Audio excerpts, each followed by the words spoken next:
Hey everyone, thank you for joining me for story time with Tanya. And a little bit about this story before I go ahead and get started.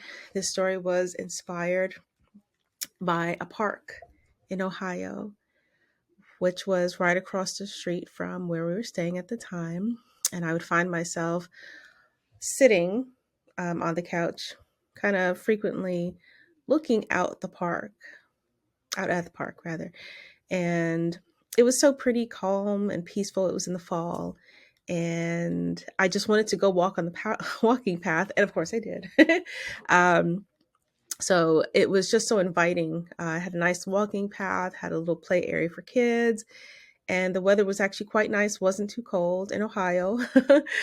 And that is the inspiration for this story, a park across the street. And that is also the title of this story.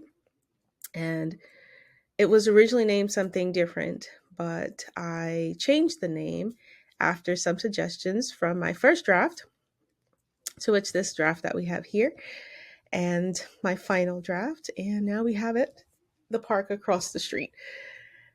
And I hope that you enjoy. Thank you for listening to this story. A few years ago, I was out for my morning walk at the park across from my home. It was fall and a really beautiful breezy day. The golden reddish hues of the falling leaves were so calming and peaceful, so peaceful in fact that I was not my usual hyper aware of my surrounding self. After a few laps around the walking path, I sat just to listen to the sounds of the season. The sounds of soft wind rustling loose drying leaves was just what I needed to maintain my morning zen. After a few moments, I became aware of a presence walking on the other side of the path. The swaying arms and fast pace was impressive from afar. And as they got closer into my view, the guy seemed somewhat familiar. I can't place where, but I think I know him. He glances my way as he passes, and we make eye contact. The sudden fast beating heart flushes my face as I contemplate, should I leave or should I stay? And I want to stay just to admire his physique, but I'm embarrassed. He seems familiar, but a name isn't coming to me. He's so fine. I don't know how I could forget his name, so I'm confused. As he rounds the curve, I can see he's slowing down. I nervously pat down my hair, wishing I had gelled my curly fro into submission, but hoping he'll stop, which he does. Whew, he's finer than fine close up, and I am a mess. Story of my life. Hey, he says to me, as he braces his hands on his hips while regulating his breaths. Now, this is going to sound a little weird, but I feel like I know you. I laugh out loud and respond with, I was thinking something similar as I stand up from the bench. Ordinarily, do I stop and talk to strangers? No, this is New York, and I'm a New Yorker through and through. But the pull I felt at the first glance was just too much to ignore. I know this sounds cheesy, like a cheesy pickup line, but I mean it, he continues. I'm embarrassed to even say it, but you look really familiar. My name is Maya. Nice to meet you. I stretch out my hand, and when his warm brown hand grasps mine, I feel a spark unlike anything I've experienced. He stares at me as he replies, Maya? Maya? When he laughed loudly next, I'm puzzled and unclear on what is so funny. Clearly, I'm missing something because he's just laughing away. Care to clue me in on the joke, I ask, in my getting annoyed tone. He pulls himself together with a warm, big smile, which is beautiful, by the way. Maya, does Mrs. Beltran ring a bell? Now, I'm mystified as I think back to middle school and my favorite middle school teacher who passed. She was amazing and kept in touch with a few of us problem kids over the years, me being one of them. Of course, I remember Miss Beltran. She was my favorite teacher ever. I say smiling while trying to remember everyone I hung out with back then. Oh, Maya, I'll give you a hint. Any chance you remember a sloppy little kid with glasses who you managed to trip during a certain Earth Day play practice? Wait, Mike, is that you? Oh my gosh, it is you.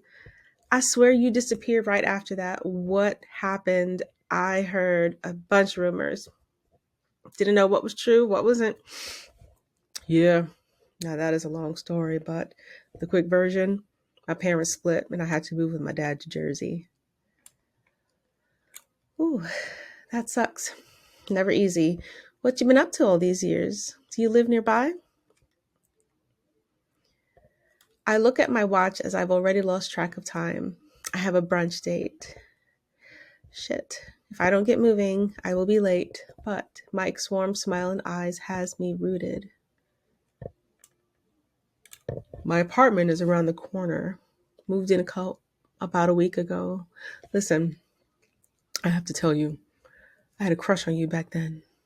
And I've thought about you over the years. I was just so damn shy. I couldn't bring myself to tell you I was crushing. You doing anything? Can we catch up? I pull out my phone as I'm thinking hard if I want to cancel, and as luck would have it, I see Mary's text letting me know her daughter's sick with the flu and can't make it.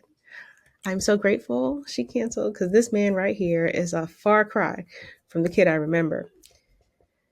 We look at each other while I ponder. Well, my plans with Mary just got canceled, so I'm free. Well, let's sit and catch up then, he says.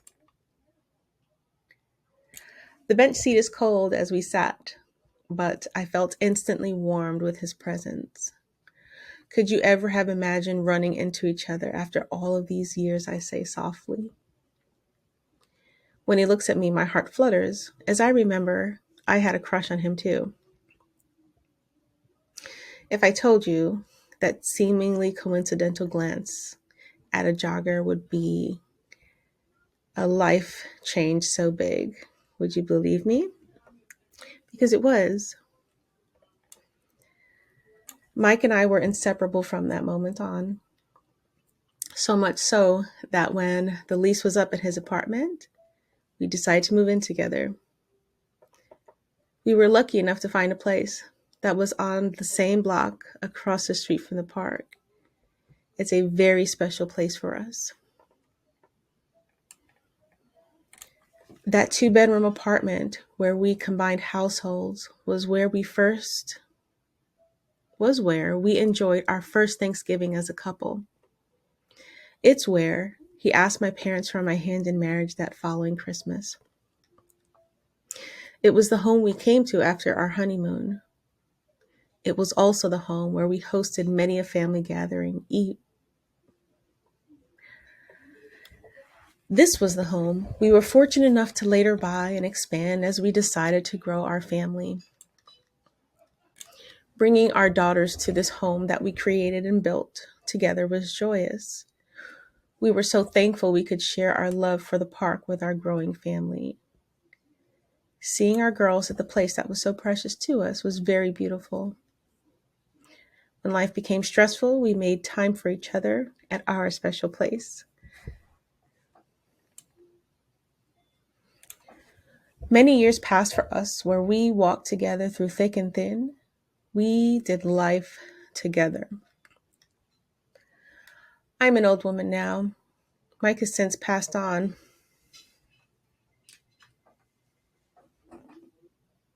But he was the love of my lifetime. There was never anyone who could fill the gap. I spent many afternoons sitting on what I still call our porch, gazing at the trees through the different seasons.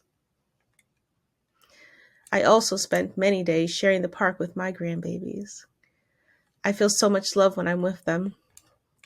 Mike is always with me through every moment.